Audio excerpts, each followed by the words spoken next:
સૃષ્ટિની ઉત્પત્તિની કથા આવી છે સાહેબ કે એક ઈંડામાંથી મનુષ્ય બનાવ્યો અને એમ કહેવાય એમાંથી ભગવાન જળમાં સૂતા છે.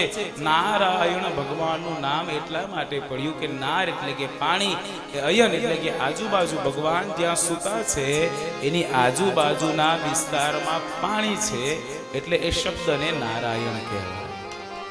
કોણ છે ભગવાન નારાયણ? ક્ષીરસાગરમાં સુધા છે, લક્ષ્મીજી એના ચરણ ચંપી કરે છે.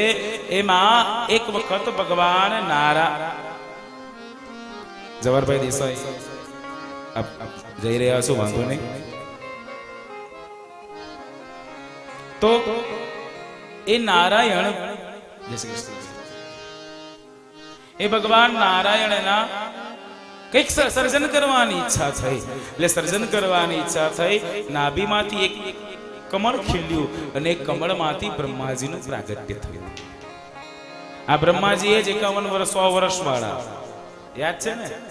ભૂલી ગયા?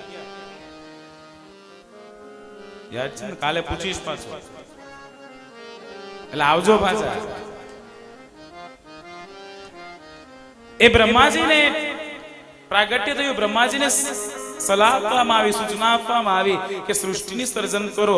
અને એક પ્રણવ અવાજ થયો, એક એવો ભયંકર અવાજ થયો કે બ્રહ્માજીને બધું સમજાઈ ગયું. એમાં પહેલા પ્રણવ હતું, આ બીજું કાંઈ નહોતું. આખી પૃથ્વી પર ઓમ હતું.